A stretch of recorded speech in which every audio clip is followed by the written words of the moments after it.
Welcome to today's episode of the Inappropriate Growth Podcast. In this special session, I'm honored to have my friend Craig Williams as my guest.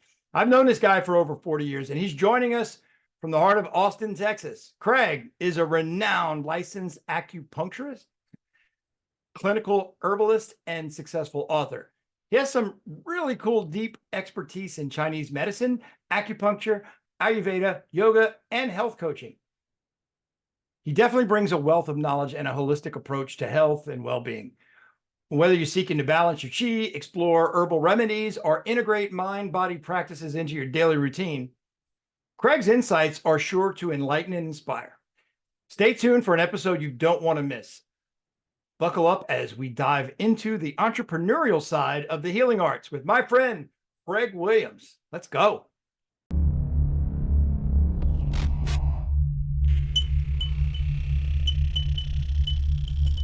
Welcome to Inappropriate Growth, the podcast where we get real about the grind behind the glory.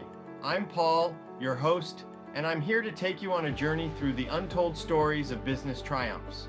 We might raise some eyebrows, but it's all about the hustle and we don't fit the mold. Here we're talking about the kind of effort that doesn't just push the envelope, it shreds it to pieces. We're building a community where the norm is to defy norms. So buckle up, because we're diving deep into the beginnings that were anything but humble. The times when giving up seemed like the only option. We'll also dig into all of those wild, insane, and out-of-the-box strategies that led to massive growth. From growth hacks to best practices, this podcast will be fast, furious, and should be a whole lot of fun. Join us as we redefine what it means to grow and turn business growth into an art form. Welcome to Inappropriate Growth.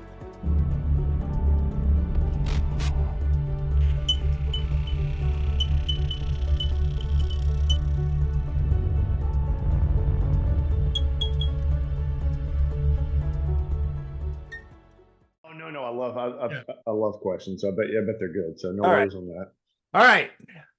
I'm really excited about today. Welcome to Inappropriate Growth. I have as my guest with me, Mr. Craig Williams. Craig and I go way back.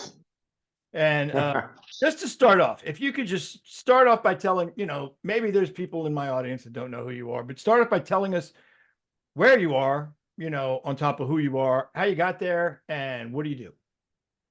Sure. I'm an acupuncturist and an herbalist, a health coach, kung fu teacher in Austin, Texas, and in private practice, specializing in Chinese medicine and acupuncture and medicine from India, which is called Ayurveda. So I've been in private practice in Austin for about almost 30 years now. And so, growing up in Louisiana, went off to school, eventually went into pre-med and then traveled throughout India and China. Loved the history and the culture and the medicine from there, yoga and all that, and blended it together. Right. And then eventually kind of started into just opening a medical practice to help people that way. So I enjoy helping people reach their goals, whether it's physical, spiritual, mental. And so we can kind of target that from different ways.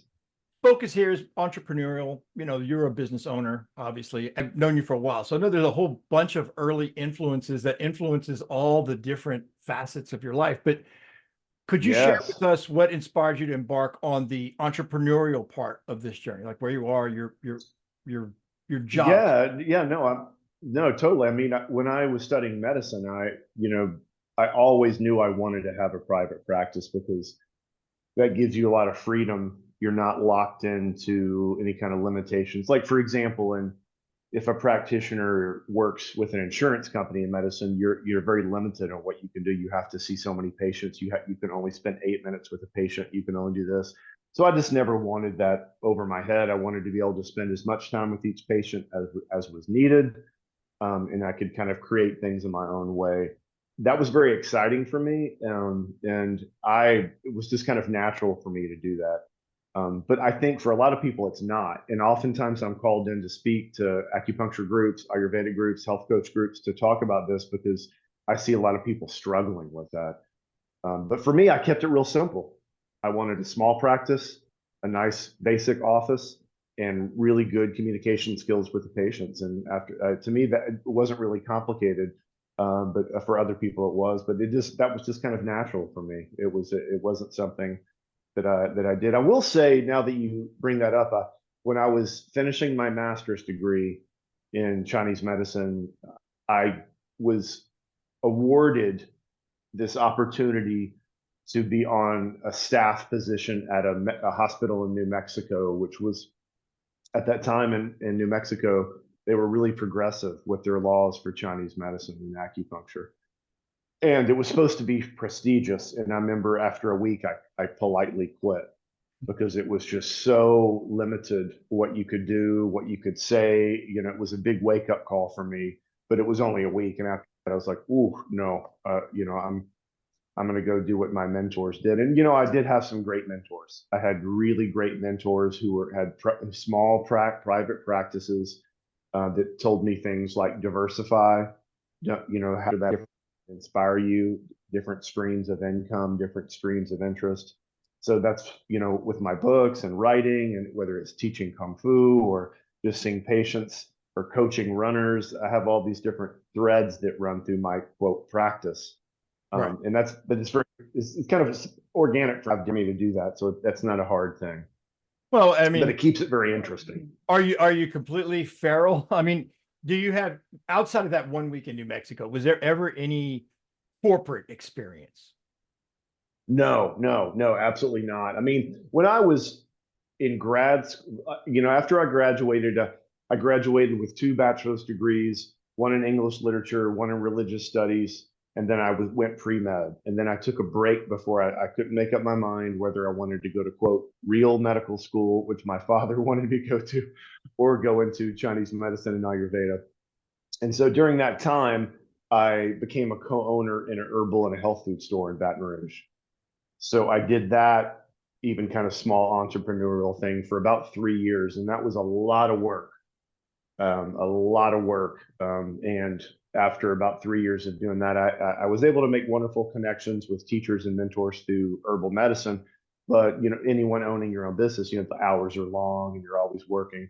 So And after about 3 years of that, but still it was my own. I mean, there wasn't it a was corporate never thing. like you didn't work at Blockbuster Video, for Exactly. no tainting whatsoever from that. So there's no Yeah. So I guess you're lucky. corporate That's a experience. good point. This is what happens if like I remember meeting adult homeschooled kids that were ultra religious families Mm, who never watched TV. And it was fascinating. They right. related to the world because Right. they were never exposed to, the Right. program stuff that we would see on TV. Because I mean, as soon as school ended, we were all Yeah. glued to the TV, getting programmed. Yeah. As far as how they shape the approach to building your own business, would you say that the business that you have, I mean, and you can say it's a body of work, we're talking about 30 years. How does what it is differ from what you tried to initially make it to be? Or is it exactly what you tried to make it to be? That's a great question. No, I think it is exactly what I wanted it to be. In many ways, even beyond what I wanted it to be. Um, I remember, if you had asked me 35, 40 years ago where I would see myself, I definitely would have said, oh, I want to be in private practice in some kind of, you know, integrative medicine. And then I'd like to write. And then now I've written 5 books and, tons of essays and blogs and articles for journals. And so that's very rewarding for me. And the practice is very rewarding for me. And I had a very interesting situation about a year ago. There was a National Ayurvedic Medical Association that asked me to come speak as a quote senior practitioner, which Ouch. was really hilarious. I didn't even really catch it until I got into the thing, and I was brought in as a senior as a practitioner, and then it was kind of interesting for me. I thought, wow, it's been so long, but it's something I loved, and so it didn't seem long to me. It really didn't. I really loved. Everything that I do, I love. There's not a single thing in my life that I dislike besides paying taxes. Other Well, than and that, I don't mind it. and I don't know a lot of people, honestly, Craig, that do exactly what you do, but you probably do. And I'm wondering, like, for example, I happen to know in property and casualty insurance space where these, like independent contractors Mhm. people, there's usually 90% of the people that go into that as a career don't make it through the first year. So it seems like everybody's either less Yes. than a year, Yes. decades. Is Yes. That's very more in true. your space, in your field, or I'm just curious. No, that's a great question too, and it is true. If you look at the statistics of people who are in successful practice, let's just, I mean, I do a lot of things. My practice is very rich and very deep in the sense that I do health coaching, I do Chinese medicine, I do Ayurveda, I do acupuncture. I have a lot of background, but I spend a lot of time doing that. I don't recommend necessarily everyone do that, but that's just how it happened for me. But if we just pick one small thing like acupuncture, the success rates are very low. Most people who come out of the school, I think it's something like less than 10% stay in a successful practice over 5 to 10 years. And there's a lot of controversy about that. Why is that happening? What's going on? And so those fields are trying to figure that out. And that was one of the questions that I was brought in to the Ayurvedic group, the national group, is to talk about why practitioners are not more successful. I don't know if I had a magic answer for him, but I think the number one thing for me was that a lot of people, they just lack communication skills. They might have the knowledge, but they can't take that knowledge and digest it and help someone else understand how that knowledge can help them. And then also just build a rapport that they can trust. Well, That's, it would be very priceless. if you needed every single one of your clients to be as enlightened and as educated as yourself. That would be a lonely business. You're especially exactly. I worked really hard. So I guess I was a little bit fanatical about it, but I also loved it. So it wasn't a hard thing for me. But I always tell people, don't do this. It's hard not to imagine that my advice for people to do what I do, it's obviously influenced by my experience playing music. And I say, don't do this unless you really love it. I remember if you really love it, if you really love this, I guarantee you're going to figure it out and it's going to be fine. But if you're not really sure, don't do it. It's a massive investment of time and money. You're kind of not sure, it's going to be a lot harder than you think. So I do sound a little cliche when I give people advice, and I know it comes from what musicians would say, because that's what I grew up loving, music, and seeing how that was playing out in music. Well, and that the hard work. I work with small business owners, and when I'm doing that discovery kind of courtship phase, if I'm going to bring in a new client, I want to know if they're new to business, what's their reason? Because not everybody's an entrepreneur. I mean, in fact, if you have the gene or the chromosome or the skill set to be an entrepreneur, it's not necessarily a good thing. In fact, it's a living hell if you're in the corporate space with that mindset. But when I talk to people who are wanting to leave a job and their main goal is they want to be their own boss, or they want to have more flexibility, well, and they're basing it off someone who maybe has been in private practice for 30 years. You can't really compare your chapter one to someone else's happily ever after. You mentioned the hard work, and if you don't love it, because if you're leaving a corporate job, chances are you're taking a job where you're consistently paid okay, maybe for 40 hours, and you're trading that for a job where you're going to work 60 to 80 hours and you're guaranteed nothing, except you're probably not going to make as much as you used to make for quite a long time. Still want to be your own boss. And if they do, then that gives me hope that, okay, this person's in it for the long haul, and they're gonna make it, because there is hard work. And even when you love it, hard work is still hard. And I'm thinking, what are some of the biggest challenges you faced? And I'm talking about early on, the things that made you maybe second guess or question your decision. I was pretty lucky. I never ever questioned my decision to go into the medical vision that I had for my practice. So once again, it was me. I didn't know anything else, and I felt such a calling to that. So that was easy. For me, I would look at money and time, and I value both. And if I have more money and less time, I'm less happy. And so time became very important for me. So I wanted to be able to have that flexibility to have time because, you know, I can't write books if I'm rushed, or I can, but they're not going to be good.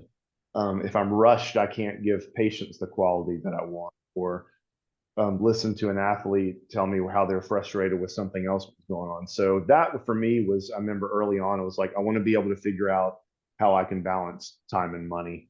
And those things aren't albatrosses for me that are weighing me down.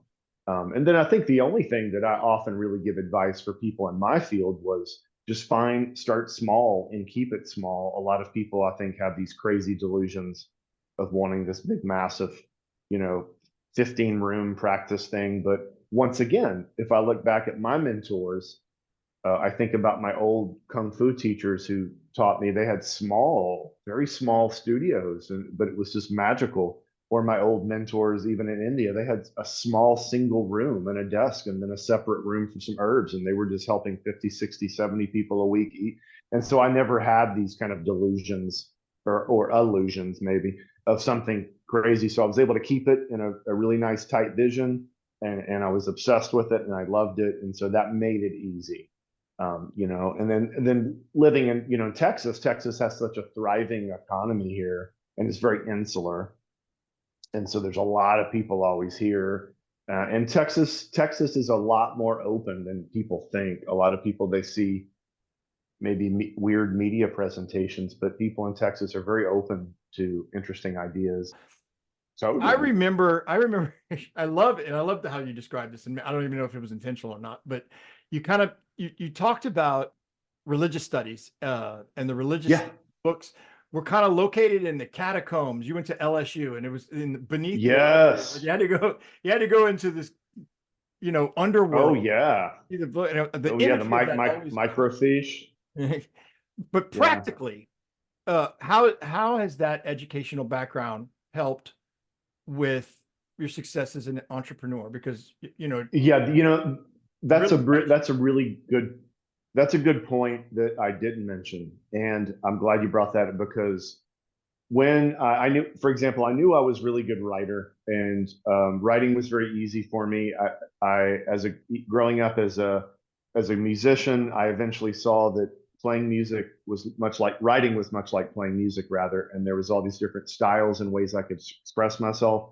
So I kind of took all my inspiration from music and just fed it into writing, and it was so liberating and free for me. So I initially went into journalism, right? I didn't know what that meant, and then I remember one or two classes, and the journalism professor took me to his office and said, "Yeah, Mr. Williams, if you want to write like this, you need to go across the street to Allen Hall." And that was the English department. I didn't get it, and he was like, "It's actually a compliment. I'm not, you know, you're not set to be a journalist." And I was like, "Oh, I didn't get it." So then I went over and I was able to write, study, and read. And then when I went into religious studies and philosophy, you know, I specialized in religions and philosophies from Southeast Asia, and then at the time, an obscure topic called Gnosticism, which now is huge. But I learned, and I was passionate about all the philosophy, the theology, the history behind China and Southeast Asia, which eventually became parts of India. So, and then I really made amazing connections with professors from India. And then so I had built this deep philosophical and intellectual substructure, so that when I went into the medicine, it was just like easy. I mean, I would meet people from China when I was studying Chinese medicine, and they were like, "Where did you come from? How are you?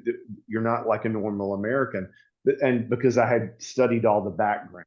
Yeah. So you had at the time nuances of almost. Yes, and I at the time, that really wasn't my big plan, but I'll look back, I'm like, that is a crazy plan. Everything really did fall into place that way. And so then when I went to India, it was just it was so easy to go really deep, and I was accepted by a lot of teachers in ways that a typical Westerner wouldn't. Same with China, although China and India has different cultural nuances. So that really did propel me far ahead of the curve of the average person. So I will say that was a little bit of it did get, but it gave me a big leg up in understanding what this even means, how I can and how I can kind of translate it into for people in America and how they can understand it, and then how I can grow. And so that really did help, that background. So sometimes the majority of students I talk to now, they don't have that. They were just maybe just did Sometimes pre-med it's and not then what it go was in and intention. it. Like I went to Yeah, law yeah, school, yeah. never even took the bar exam, never practiced at law for a day. But I went to law Right, school. right, right. But in hindsight, I noticed one thing they teach you in law school is how to spot issues. And Yes. that might contribute to why a lot of busy lawyers seem like jerks, because they're uninterested in Yeah, issues. So their rapport building can be weak, and they look like they're bored yeah, when you talk, and then all of a sudden you say an issue and they jump right into the conversation, and it's like they're ready to move. yes. They've got a hand on the finger on the trigger, and they're waiting for the issue. And the issue helped me so much in sales. It helped me so much in marketing. It helped me in writing. That wasn't Yeah, yeah. consequence. Religious studies and English, the intended consequence wasn't to get faster acceptance and accelerated learning in Eastern Asia. I'm sure it wasn't, but No, wow, no, no. I'm sure you were much further along, much quicker, because Yeah, you had that. You were local. Like, I don't know, you lived in yeah. Lafayette. When you told someone you were Lafayette, like, oh, I love Cajun food, I go to New Orleans all the time, and you roll your eyes like, that's not. I You're know. not a local. Yes. You're Yeah. not. You You don't need. get it. Yeah, I know. I You're not know. from here. Yeah. All right. So I Well, was lucky on I was so that was lucky. And since I was a child, I was obsessed with Asia and India. It was just this thing. So that I did have that part. So, I can remember just sixth grade, you explaining the discipline and the purpose behind your Taekwondo classes. It wasn't all yes, about, yes, can you yes. break a board or can you kick someone in the face? It was, well, no, it's all about not using it in the mental conditioning. Now your business is small. What is your Yeah, staff yeah. look? Well, my staff is basically me. Okay. I do all my herbal medicines. I do all my that intake form. I mean, all of it is just simply me. And then everything, I have a CPA and that I love and trust. So I can just say, hey, So tell me. just Yeah. The biggest thing that we would see in my field used to be when the practitioner wanted to become involved in insurance. And then if they wanted to start, like for example, I do not use insurance. I am what they would call in my field now a cash practice, right? People just pay. And back in the day, say 20 years ago, that was like kind of unheard of, and people would say things. I kind of often say it reminds me of when I was in eighth grade, and they would tell me like, Mr. Williams, if you don't know how to program a computer, one day you won't have a job. And when I was in the eighth grade, I remember laughing at them, going, "That this is ridiculous." And then that didn't happen. People had other jobs. But I remember when I first started, they were like, "Oh, if you don't accept insurance, there's no way you're going to be able to survive." And then I would see my friends who did that, but then it would take up almost all of their time. Then they would have to argue with the insurance company over the smallest amount of money. And then eventually they would say, well, I'm going to have to hire someone just so I can do the insurance. And then they would get liberated by that, but then they would have to pay the person. So they're like, well, now I'm not making any more. it makes no Yeah. sense And to so me. I recently I needed know. an MRI, and my doctor told me that I needed an MRI.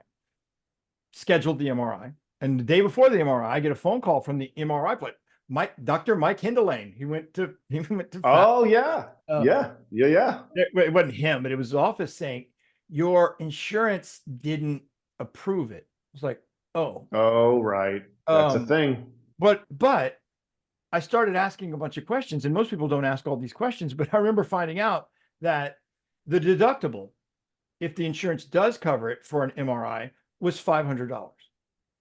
Right. The cost of doing an MRI, if you don't have insurance, is $475. I was like, okay, ma'am, so what you're telling me is if I have the MRI, I have to pay $475. But if I'd have been approved for the MRI, I would have had to pay $500. And It's wild. she said, I'm I'm not going to be able to say it in a way that could possibly make sense to you. The insurance and taking the insurance is not necessarily the benefit Actually, I think it is. well, I had a patient one time about years and years ago. He came and he said, "Hey, I had this car accident. I have chronic back pain. I found the only thing that really helps me is acupuncture, and somebody recommended me to you." And I was like, "Oh, listen, I don't want to deal with insurance, but I'll do a slide. What's going on? You know, what I can do a sliding scale." And he's like, "No, no, no, no. This is like you don't have to do anything. All you have to do is like sign this one form." And then have your medical license on there. The insurance company will confirm that, and then you just bill them, and they'll just pay you. It's this special case. It was something, you know, I don't know. So I was like, okay, and he was nice. So the insurance company called me and said something like, "How many treatments do you think Bob will need?" Right? And I was like, that's hard to say. I said, you know, in Texas they say within 10 to 20 treatments, you know, for pain, for chronic pain, it should be resolved, you know. And for me, I would say 10. I want to see him better absolutely by 10. And the lady was kind of like you. She goes, "Well, let's just say 15 to be safe." And this is, you know, and I was like, "Okay, whatever." She goes, "Okay, well, how much do you charge per visit? How much do you this?" She's like, "Okay, you know, you'll get paid in 2 blocks. First block for this, let's, you know." And so after 7 treatments, I clearly remember this case because it was just hilarious. So after 7 treatments, he was like, he's like, this is insane. Like all my back pain's gone. He's like, there's nothing like I was like, "Oh yeah, you know, we did some other advice, lifestyle changes and some, you know." He was just a great patient. He wanted to get better and he did. And so he was like, "So do I need to keep coming?" And I was like, "No, I mean, are you good?" And I said, "Well, let's wait 2 weeks and then just in case." And he did, because before he didn't want to sign off on the finish. And so he waited 2 weeks. Like, "No, I'm even better now because I'm doing all the exercises and I lost some weight."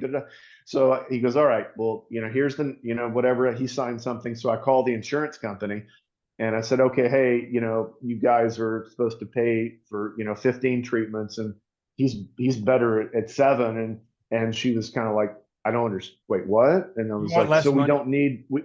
we don't need the rest of the treatments." And she was like, "I don't understand." And then I was like, "I don't need the rest of the money." And she's like, "I'm going to have to get my supervisor." And the supervisor got on the phone. He's like, "Wait, let me get this straight. You're saying that you know, that you don't need the rest of the money?" And I was like, "Well, it's yeah." And he's like, I don't even know if we can do this." You know, he was like, "It's yeah." He was like, "It's just set. So I'm going to just have to pay you."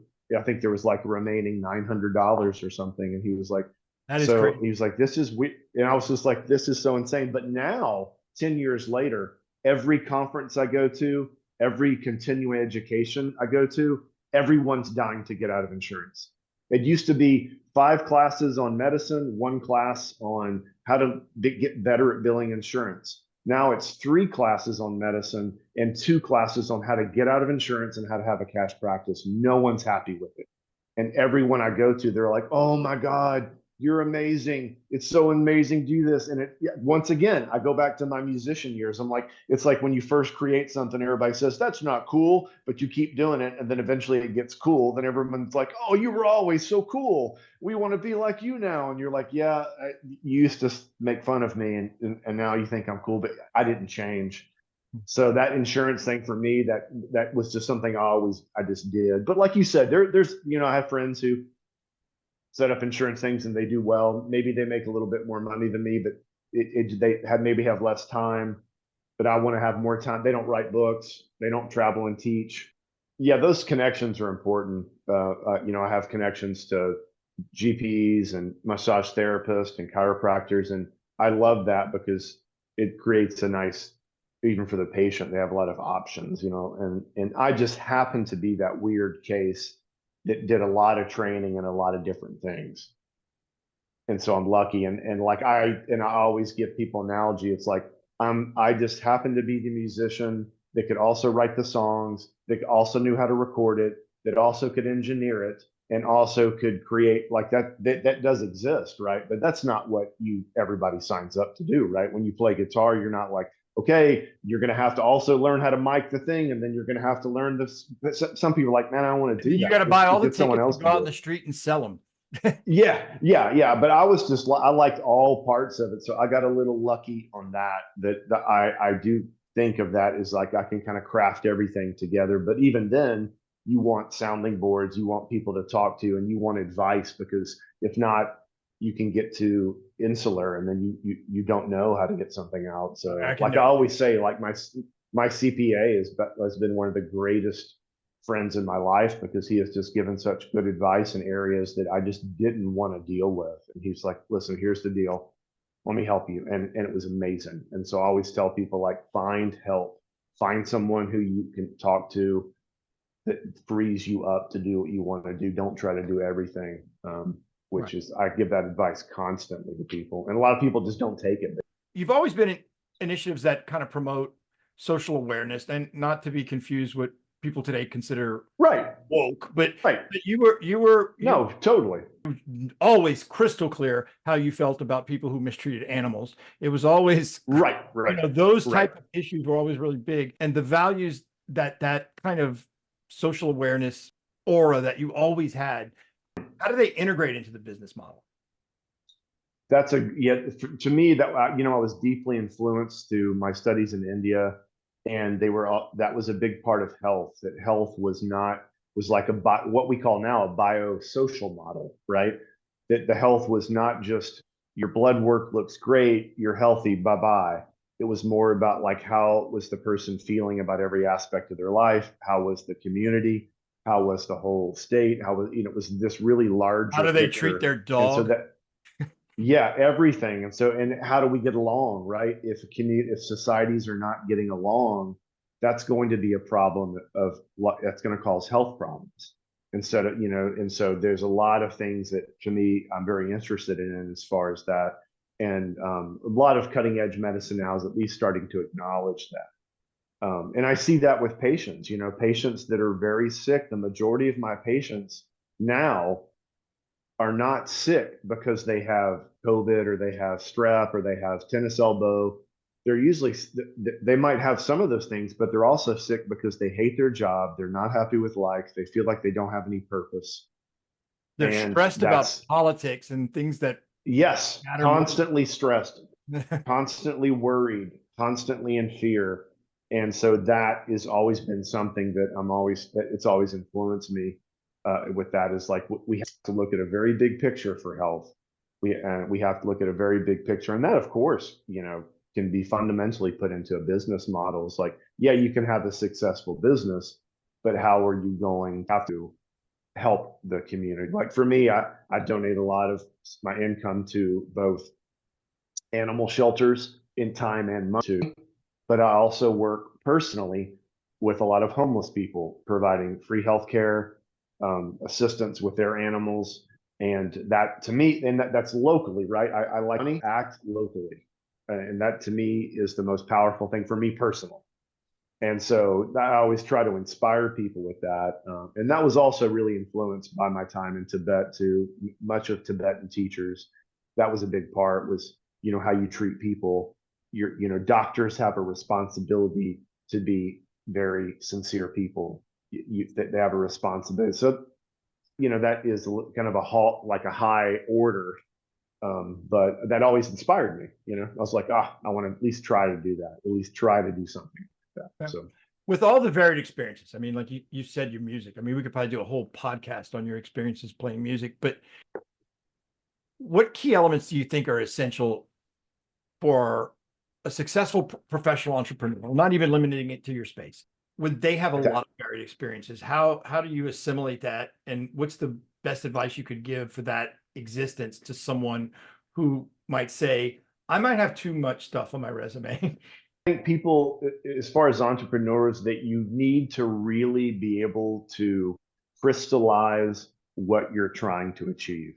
There has to be, and that is, both in our culture now, where it's this overwhelming amount of information, an overwhelming amount of options about what we can do. So people have to really be able to crystallize that. It's like I always refer to, it's like alchemy. They have to take all the things in their life and then kind of distill it down to some key points. And if you can do that, that really will help you along the way. I did that with my writing. That helped me get very far. I did that with my practice, helped me get very far. I did that with almost any pursuit.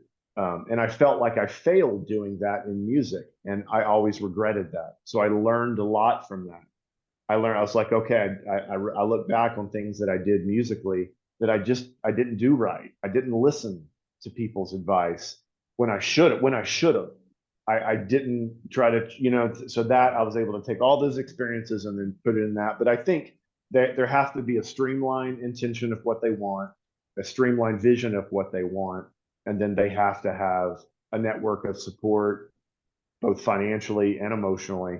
And then on the foundation has to be, it really needs to be something that is important to them, and not just money. That is important. Of course, you want to have a viable, I have to pay my office rent, I have to keep it open. But I want that to be something where everything else is kind of building on. Well, if your foundation is strong, and this is in any practice, if your foundation is strong and you know what you're trying to do, and you execute on whatever your plan is, the money takes care of itself. But if you focus on the money, yes, your business is working you, you're not working your business. Or exactly. right. Beautifully said. That's beautifully said. I agree. Well, you couldn't have said it any better. All right. Well, nothing you do would surprise me. What sort of new surprising goals are you setting, or what pivots do you see, or how do you plan to achieve things that you have not done to date? Oh, that's a beautiful question. And I'm 54 now, and I've been thinking about this a lot. I really have, both spending more time with my family, but because I know time is limited. So I've been thinking about, wow, what is going to be the next 30 years for me, if I'm blessed with that time, or 40 years or whatever. And so I think for me, for sure, I have a lot of great visions of writing more books, that for sure. And then I never see myself not being in a medical practice. That to me is something that I never feel like I have to abandon. There might be some nuances that change, but I really am fulfilled with that. But I think that I want to create more interesting things writing wise. That really tends to inspire me, and probably teach more. For a long time, I taught a lot of classes, a lot of lectures, a lot of workshops, and then I wanted to pull back from that and write, and I did that, and I did, I recorded 5 albums, I wrote 5 books, kind of thing. I really am happy with that, and that will continue. But now I think in the next 10 to 15 years, I see myself teaching more, which I enjoy. It's very good, and it's very, very rewarding, and I like it, and it's easy, and both traveling, teaching wise with workshops, and then locally, and then of course now that I coach people and help people all over the world via Zoom. So that's kind of where I see everything going from Well, there. and one of the things that a common thread that I see when I'm talking to people, and you're clearly not in this stage, but at one point you'll be in that stage where I need to take a step back, or I wish I had mentored, a little younger Craig. Yes, right. Thinking about recruiting what's the next iteration? Will your practice outlive you? Is that something that matters? That's always the thing, right? That there is it's kind of like one of those Buddhist sand paintings that they spend, a week creating, and then they just blow it away in 10 seconds. They're trying to teach the people everything just, is essentially emptiness. I think about that sometime with my practice. I think the only hope we have for any kind of longevity is probably maybe my books and writings, but even then we never know, right? That maybe. So I hope for that, but then I think that's probably why I do enjoy teaching more of that, because hopefully then I can kind of bring some more ideas and give things out to people. That's exactly why I asked the question. That's one question that I had. When you said teaching, and mentoring is if you like one, you like the other. What advice would you give to aspiring seekers of truth who want to have all this enlightenment and want to be true to themselves, but have that entrepreneurial, chromosome or skill set? What advice would you give them to push through and not be the statistic that's discouraging? Yeah, I've always found it very both inspiring and I consider it important for people to be able to take spiritual concepts and then directly apply them to their everyday life and enrich their everyday life. Most people it's too separated, right? My spirituality is over here, my business is over here, Godfather. and then yeah, and they can't, that's, oh, I hate this job, I want something. So I always try to tell people, it's like, see your entire life as your spiritual journey. Every single thing in your life is a spiritual experience, in my personal opinion. In my new book, I have a whole chapter called The Hidden Pilgrimage. Like, everyone's life is a hidden pilgrimage, that if they could see that, then it's not hidden anymore. And it becomes very inspiring and that's what gives them the endurance, whether we call it fortitude, resilience, endurance, to keep them going, because they have a vision, they have an inspiration that's rich, not just an inspiration because they went to a local workshop that gets them a couple months.